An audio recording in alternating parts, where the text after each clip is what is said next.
मोहल्ले के अंतिम छोर पर एक झोंपड़ी में रहता था रामू। उसके पास दुनिया का धन तो नहीं था, पर उसका हृदय सोने जैसा चमकीला था।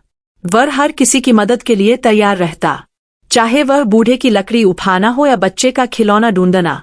रामू की मुस्कान उसकी सबसे बड़ी पूंजी थी। उसी शहर में एक बहुत बड़ा महल था, जहां रहता था सेठ धनराज। उसके पास अनगिनत धन और जमीनें थीं, पर उसके मन में लोभ का अंधकार था। उसकी नजर में गरीब लोग कीड़े मकोड़े के समान थे। सेठ का दरवाजा हमेशा दान दक्षिणा के लिए बंद रहता। एक साल भीषण अकाल पड़ा। बादल आसमान से गायब हो गए थे और धरती सूखकर चटक गई थी। खेत सूखे पड़े थे और कुएं की तलहटी दिखने लगी। लोग पानी के एक एक बूंद के लिए तरसने लगे। हर चेहरे पर मायूसी और चिंता का भाव था। सेठ धनराज के पास एक विशाल कुआं था, जो अभी भी आधा भरा हुआ था। उसने सोचा, यही सही समय है मुनाफा कमाने का। उसने ऊंचे दामों पर पानी बेचना शुरू कर दिया। गरीब लोग अपनी जमा पूंजी खर्च करके पानी खरीदते। सेठ का खजाना और भरने लगा। रामू के पास पानी खरीदने के लिए एक पैसा भी नहीं था। वह दिन भर पानी की तलाश में इधर उधर भटकता, कभी पहाड़ियों पर तो कभी जंगल में सूखी नदी के किनारे। उसकी झोंपड़ी में रहने वाली एक बूढ़ी माँ ने उसे अपना आखिरी जल दिया। रामू ने देखा कि माँ के होंठ सूखे हैं। उसने वह जल पीने से इनकार कर दिया। एक रात जब रामू भूख प्यास से व्याकुल था, उसने एक सपना देखा। एक दिव्य प्रकाश में एक साधु प्रकट हुए।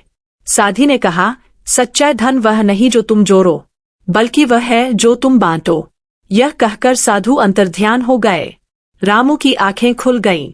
सपने का अर्थ समझने की कोशिश करते हुए रामू ने अपनी झोंपड़ी के पीछे देखा। वहां एक पुराना सूखा कुआं था जिसे सब भूल गए थे। एक आंतरिक आवाज ने उसे वहां खुदाई करने को कहा।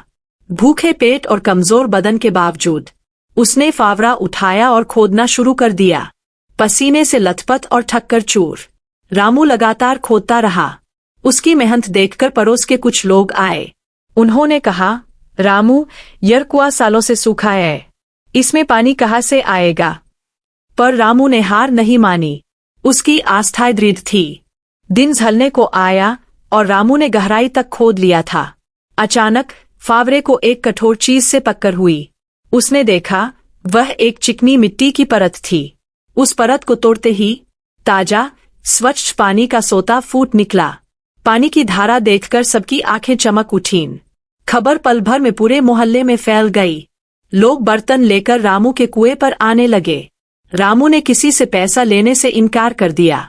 उसने कहा, यह पानी भगवान की देन है, इस पर सबका इक्वल अधिकार है। लोगों ने पानी पिया और उनकी जान में जान आई। रामू की खुशी का ठिकाना नहीं था। सेठ धनराज को जब यह बात पता चली तो वह क्रोध से भर उठा। उसने सोचा, एक गरीब रामू मेरे धंधे में खलल डालेगा। उसने अपने नौकरों को भेजा रामू के कुएं को बंद करवाने के लिए। पर जब नौकर वहां पहुंचे तो उन्होंने लोगों की खुशी और एकता देखी। उनके मन में भी दया जाग उठी। नौकरों ने सेठ से झूठ बोल दिया कि कुआं पहले से ही सूख गया है, पर सेठ को शक था। उसने स्वयं जाने का फैसला किया। छिपकर उसने देखा कि कुआं लबालब भरा है। लोग एक दूसरे की मदद कर रहे थे।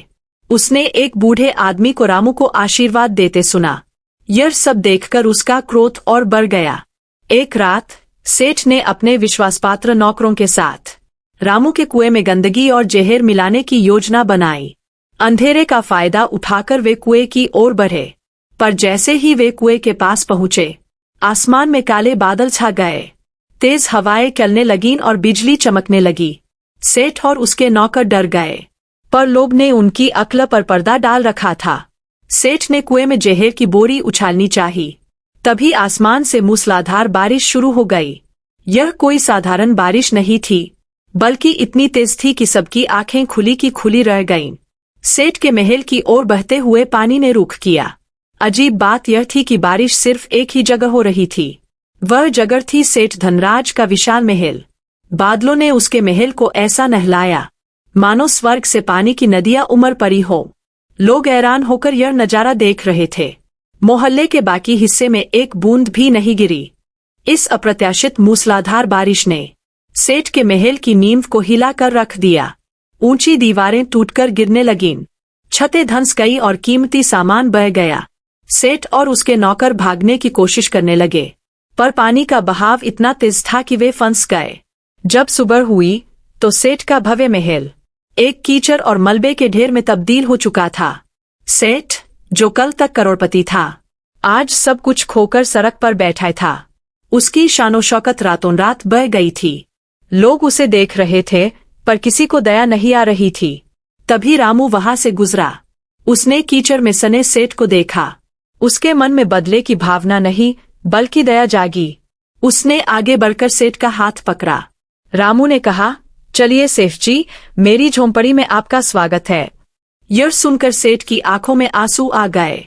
रामू ने सेठ को अपनी झोंपड़ी में ले जाकर उसे साफ पानी और थोड़ा भोजन दिया। सेठ ने पहली बार महसूस किया कि सच्चा सुख क्या होता है। उसने पूछा, रामू, मैंने तुम्हारा नुकसान करना चाहा, फिर भी तुमने मेरी मदद क्यों की? रामू ने मुस्कुराकर जवाब दिया, क्योंकि मदद करना मेरा धर्म है। सेठ का हृदय परिवर्तन हो गया। उसने उस दिन प्रण किया कि अब वह जीवन दान पुण्य में बिताएगा। उसने अपनी बची हुई संपत्ति को इकट्ठा किया और शहर में एक बड़ा सरोवर बनवाया। साथ ही रामू के कुएं के आसपास एक पक्का तालाब बनवा दिया। अब कभी भी शहर में पानी की कमी नहीं हुई। रामू का छोटा सा कुआं अब जीवन का केंद्र बन गया। लोग वहां न सिर्फ पानी भरने आते, बल्कि रामू का आशीर्वाद भी लेते। सेठ धनराज अब सेठ नहीं, बल्कि एक साधारण सेवक बन गया। वह रोज तालाब की सफाई करता और लोगों की मदद करता। उसे पहली बार जीवन की सच्ची शांति का अनुभव हुआ। कहानी यही खत्म नहीं होती।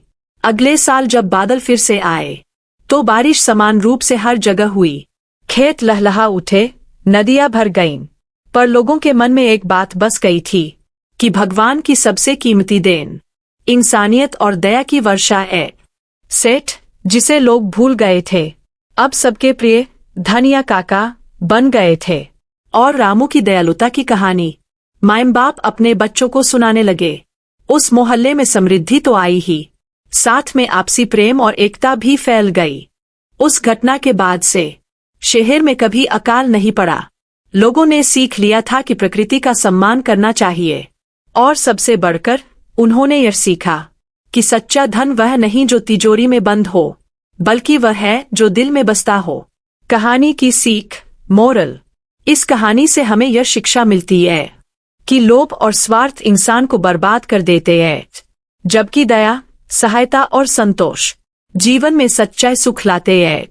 प्रकृति उसी का सम्मान करती है जो दूसरों के लिए जीता है।